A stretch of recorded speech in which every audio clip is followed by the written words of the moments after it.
Ever found yourself hitting buy now on a limited time offer for something you didn't really need? Or maybe agreeing to do a favor that, well, it just felt strangely compelling. Yeah, exactly. What if there are these powerful, sort of unseen forces at play, subtly nudging your decisions without you even, realizing it?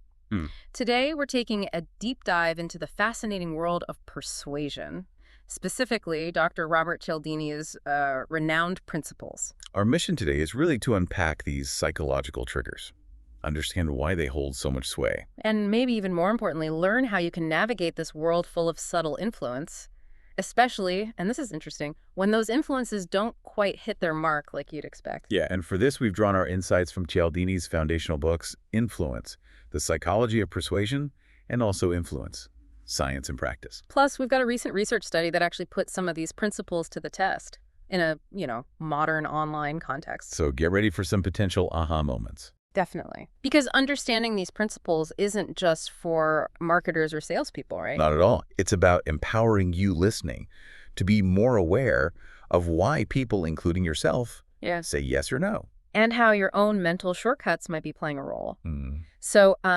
to kick things off, Cialdini identified that we often rely on these mental shortcuts or heuristics just to make fast decisions. Our world is complex. He even used that phrase, click were, didn't he, Yeah. to describe these automatic responses. Yeah, click were. And what's really fascinating here is how these principles operate largely on an automatic subconscious level. Right. It's almost like our brains are pre-programmed to respond in certain ways when specific triggers, get Make them pulled. this vulnerable without even realizing it. Exactly. They really articulate the underlying how and why behind so many of our daily decisions. That click were idea, it really resonates. It's like our brain just clicks into gear and whirs out an answer, often before we even consciously make a choice.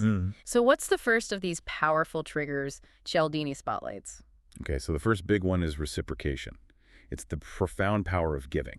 Ah, right. That fundamental human tendency. We feel compelled to return a favor, even a small one. It's that simple idea of give and take, Yeah. but it can be incredibly powerful. You mentioned something earlier about Ethiopia and Mexico. That sounds like a pretty extreme example for just give and take. How does that scale up so dramatically? Oh, it's a truly incredible story Cialdini uses. Yeah. So Ethiopia, right, despite facing extreme famine in the 1980s, still donated aid to Mexico after a devastating earthquake. Wow, during a famine. Yeah, and the reason Mexico had sent them aid way back during an invasion in 1935. Good grief, that's decades later. Exactly. It just shows how deeply ingrained this social contract is. It spans decades. Incredible hardship. That's seriously powerful. It goes way beyond just, sending someone a Christmas card because they sent you one. Absolutely. And on a more everyday scale, how does this play out? Right, like how do we see it day to day? Well, think about servers, maybe giving out mints with the check. That can boost tips. Oh yeah, I've seen that. And the research shows it's even more effective when the gift feels kind of customized or meaningful or just unexpected. Okay. Or think about those charities sending out free address labels. Or maybe personalized note cards in the mail. Ah, yeah. I always wondered about those. They're subtly tapping into your subconscious desire to return the favor. It creates a small sense of obligation. So, for you listening, when someone does something for you, even if it feels minor, just understand you're kind of hardwired to want to give back. It's this fundamental social dynamic we often underestimate. And that's the key. It operates largely subconsciously. You might not even realize you're feeling that urge to reciprocate, but it's there. Okay, this next principle, commitment and consistency. This one feels incredibly pervasive once you start looking for it. The idea that a small yes can lead to bigger ones. Yeah, this one's huge. The core idea is, once you've made a commitment, even a small one, your innate need to appear consistent, both to yourself and importantly to others, makes you far more likely to follow through. So we want our actions to line up with what we've said or done before. Precisely. Psychologists see this as a central motivator in human behavior.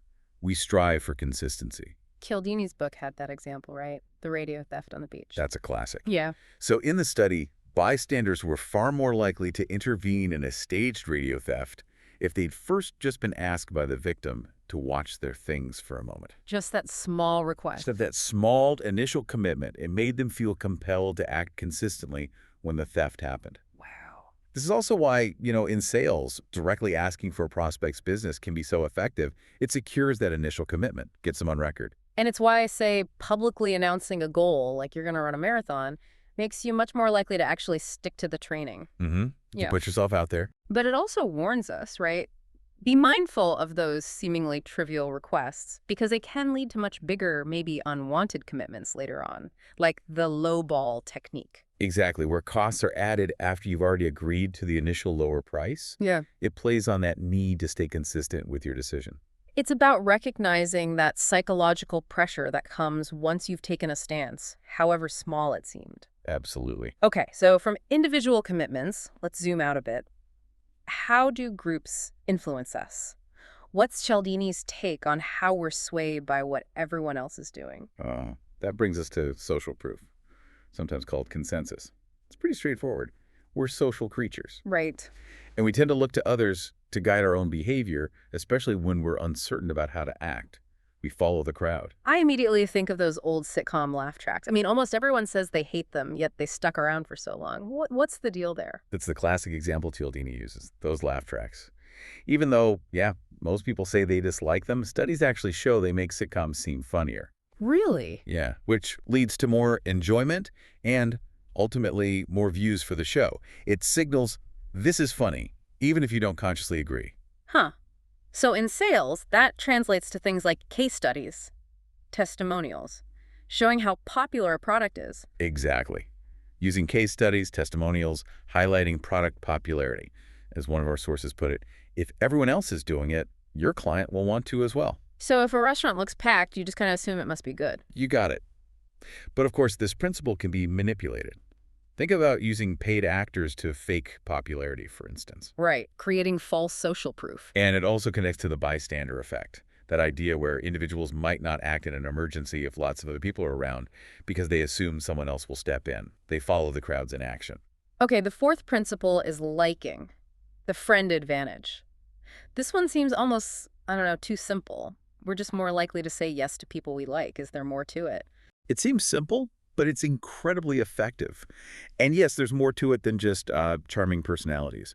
This is exactly why referrals from previous clients work so well. Because there's already a layer of trust, of liking, transferred. Precisely. And liking itself is influenced by several factors, things like physical attractiveness.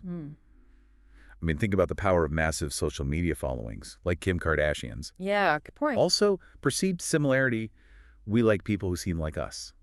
Genuine compliments work wonders. Repeated contact helps build familiarity and shared cooperation towards a common goal. So it's really about building genuine rapport, a connection that goes beyond just the transaction. Exactly that. It's why we might stick with familiar restaurants or brands even if others are available. There's a comfort level, a sense of connection, even if it's kind of imagined. That comfort reduces resistance. Okay, next up is authority, trusting the experts. This feels pretty intuitive, too. We tend to listen to people we see as having superior knowledge or status or position. We certainly do. People are generally inclined to trust the judgment of authority figures more readily than, say, their peers. Makes sense. The practical advice you often hear in business is sell the decision maker. Because if the person in charge is convinced, the rest of the team often follows their lead. Right. And asserting yourself as an authority, maybe by being consistently available, handling accounts directly, demonstrating expertise that really builds crucial trust. Think doctors, professors, even just someone wearing a uniform. Our brains are sort of primed to give their words more weight. Yeah, the uniform effect is real. Okay, and finally, let's talk about scarcity. The fear of missing out. This one feels like it's everywhere, especially online. Limited time offer while stocks last. Oh, absolutely. It taps directly into what's now commonly called FOMO, the fear of missing out. Right. And it also connects to something called reactance theory, which suggests that when our freedom to have something is limited, our desire for it actually increases. We want to regain that freedom. Our sources highlight how scarcity makes people focus on the potential loss of an opportunity. And that causes discomfort because of loss aversion. So the pain of losing something feels stronger than the pleasure of gaining something equivalent. Exactly. That's loss aversion. Scarcity can be framed in terms of supply, only 3 left in stock, or demand, already 90% sold out. Okay. The study we looked at notes that scarcity can even interfere with rational decision-making. It pushes people to rely on simpler heuristics instead of fully thinking things through. Right. You panic buy almost. Sort of. And similar to social proof, things like time-limited offers can definitely be perceived as manipulative if they're not used ethically or genuinely. Okay, that gives us a really solid foundation in Cialdini's principles. Powerful stuff. But what happens when these forces meet someone who's actively trying to resist persuasion? Or maybe just someone who's a bit cynical? Yeah, that's the crucial next step. And that's where we need to bring in the Persuasion Knowledge Model, or PKM. PKM. Okay, what's that? It basically helps us understand how people, the targets, recognize and cope with attempts to influence them by agents, the persuaders. Right. PKM suggests that our knowledge about persuasion tactics, how they work, what their intent is, influences how we respond. And this knowledge develops over time, usually with age and education. So the more experience you have with sales pitches or ads, the more likely you are to be suspicious. Your internal persuasion radar gets better. Generally, yes. You develop a better sense of when someone's trying to persuade you and what techniques they might be using. Okay. And the recent research study we looked at, it specifically explored if scarcity and social proof, which, let's face it, can often feel pretty deceptive, would actually trigger this persuasion knowledge. Exactly.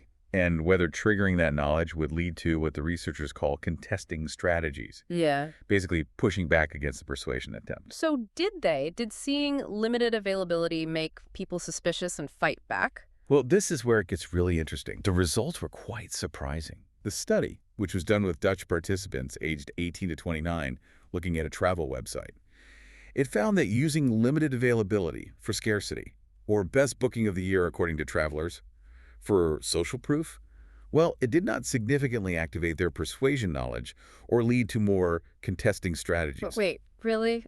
That feels totally counterintuitive. Those cues are so common, almost cliche. Why wouldn't they trigger resistance? It surprised the researchers, too. They discussed several possibilities. One is the demographic. Maybe this younger group, compared to participants in some older studies, just has less developed persuasion knowledge, or maybe a different kind of knowledge. Okay, so age could be a factor. Could be. Also, cultural differences. There might be variations between, say, the U.S. and the Netherlands in terms of advertising literacy education, how much people are taught to critique ads. Interesting point. And the way the persuasion was presented might matter, too. This study used a realistic website image, not just text descriptions. That visual context might change the reaction. So seeing it integrated naturally on a web page feels different than just reading the words limited offer. Possibly. And crucially, especially for travel booking sites, these kinds of scarcity and social proof cues are just so common. They're everywhere. Yeah, you almost expect to see only 2 rooms left at this price. Exactly. So consumers, especially younger ones who've grown up with these sites, might have just developed a familiarity, maybe even an acceptance. They don't necessarily see it as manipulative anymore, maybe just informative, especially for something fun like planning a trip. It's just part of the landscape. It seems like it. So that limited availability text might just be seen as, oh, okay, good to know, rather than, they're trying to pressure me. So if you're a young, maybe well-educated Dutch traveler looking at booking sites, these common cues might not even faze you the way Cialdini's original work might suggest. It seems that way. In this context, it really highlights how important context and familiarity are in how we perceive and react to persuasion. Okay, so if the tactics themselves, the scarcity alert, the social proof claim, weren't the main trigger for resistance in this study, what was? What did make people push back? This is probably the most fascinating finding. While scarcity and social proof didn't directly cause resistance on their own, the study found a really powerful direct effect from something else: brand credibility. Brand credibility? So how much you trust the company itself? Exactly. The research showed that simply having low brand credibility, feeling the brand wasn't trustworthy, directly led to significantly higher persuasion knowledge activation, specifically the skepticism part of that knowledge. Skepticism. And it also led directly to higher contesting strategies. People were more likely to push back. Wow. So let me get this straight. It wasn't necessarily the only one room left alert that made people suspicious in this case. It was more of a gut feeling that the company offering the deal wasn't trustworthy to begin with. That's precisely what the data suggests. If you connect this to the bigger picture, it implies that if you don't trust the source of the message, you're just far more likely to doubt everything they say, even if they aren't using obviously manipulative tactics in that specific message. That's a huge takeaway. Yeah. Low brand credibility significantly increased skepticism. And that skepticism led people to actively push back, mainly through source derogation, basically, having negative thoughts about the brand itself and actual contesting behavior, like leaving the website or deciding not to book. So it's less about analyzing the specific tactic, like, is this scarcity real? And more about a general feeling of mistrust with the whole operation. That seems to be it in this study. Interestingly, low credibility didn't significantly affect whether people explicitly understood the intent of the ad or contested the message content directly. It was more about their overall belief in the brand and their willingness to engage at all. Their guard was just up because the brand itself felt shady. Okay. And one more thing, the study did confirm, generally speaking, that an increase in persuasion knowledge does lead to more contesting strategies, right? Especially if that knowledge involves skepticism. Yes, exactly. That link was confirmed. It reinforces that while simply noticing that someone is trying to persuade you might not always lead to a negative reaction. Like seeing the scarcity cue but thinking it's just info. Right. But feeling skeptical about that persuasion attempt, feeling like it's dodgy or dishonest, that strongly correlates with actively resisting it. It's the difference between simply noticing a sales pitch and feeling like you need to actively defend yourself against it. Okay, wow. This deep dive really reveals that, yeah, Cialdini's principles are absolutely powerful, but how they play out in today's digital world is, well, it's more nuanced than we might first think. Definitely. Not every persuasive cue triggers that automatic resistance for every single person or in every situation. And crucially, maybe even more importantly than the specific tactic used, is the trustworthiness of the source, the brand's credibility. That can be an even bigger driver of how you perceive and respond. It really seems to boil down to, it's not just what is being said, but who is saying it, and whether you, the consumer, feel that inherent sense of skepticism about that source. So understanding these dynamics means you're hopefully better equipped now to identify influence attempts in your daily life, whether it's an online ad, a sales pitch, maybe even a conversation with a friend. It's not always the flashy tactic that triggers our defenses. Sometimes it's that underlying feeling about the source, that low hum of mistrust in a brand, maybe. That could be the real prompt for your skepticism. So maybe next time you see that limited time offer or a product praised by thousands of happy customers, take a second. Ask yourself, do I actually trust who's telling me this? Or am I just reacting to the tactic itself? That leads to a provocative thought, doesn't it? If consistent exposure to common persuasive cues, like on travel sites, actually makes us less susceptible to them, or at least less resistant, what does that imply for how marketers will try to influence us in the future? Will they need subtler or maybe different approaches? And how can you, listening right now, continue to develop your own persuasion knowledge? How can you get better at spotting those perhaps increasingly subtle attempts? Maybe it's about keeping those questions coming, keep digging deeper, and just staying well informed. Absolutely. Well, thanks for joining us on this fascinating deep dive into the psychology of persuasion and resistance. It's been great unpacking this. Until next time, keep learning, keep questioning, and keep exploring.